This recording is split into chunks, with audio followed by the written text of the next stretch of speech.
Bruce Blankenfeld has been sailing for 39 years on Hokulea and other canoes. He is one of the few that were graduated into the ceremony called Po, that was bestowed by Maopiailug in 2007, that graduates him into the School of Navigation.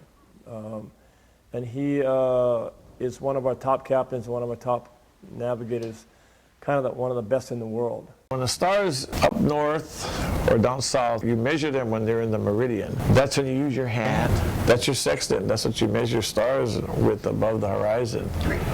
You know, you hold up 3 fingers like this in Hawaii to measure the Southern Cross.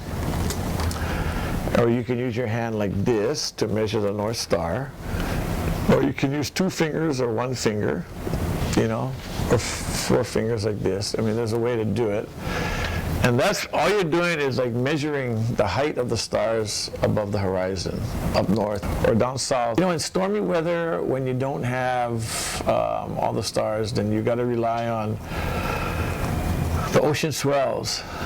And you know, basically, you're taking a block. That is the essence of navigation right there.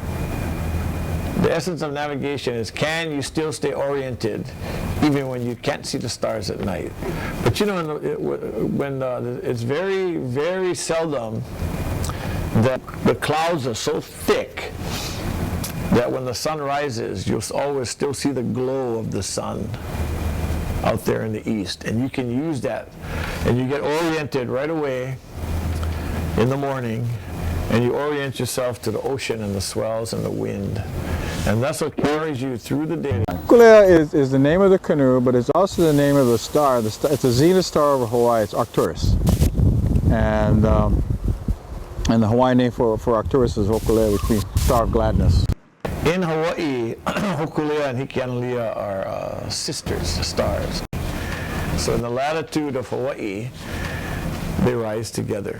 When you look at the horizon and you see them rise, they'll come out of the ocean together. The navigators learn a lot about these stars and how to utilize them in their rising and their setting and things. That's normally when they're used, when they're rising and when they're setting. When they're overhead, they're not really all that useful. They can never sleep. They can catnap because the sky changes, say, every 20 minutes or so. So they need to be on it all the time. For me, when I sail with people who are training to be navigators, to me, they are a navigator when they catnap. Somebody, when they're catnapping and you wake them up, because they're not going to sleep any longer than 10 minutes. That's the longest they're going to sleep.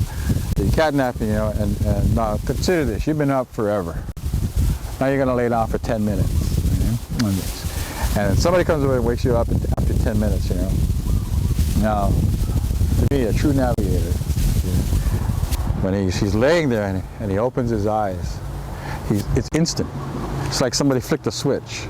It's not like, okay, where are we? Oh yeah, I see the stars over there. It's instant. There's clarity in their eyes. It's just, it opens it up and they see the sky right away and things, and all of it is just totally aware right at that precise moment that you wake them. And that's enough. If it takes you more than 5 seconds to get your bearing, you're not a navigator to me. It's understanding the skies, like Mal's so good at it. Like if you saw the Southern Cross down south, he knew what stars are in the east and in the west. I mean, he really knew that.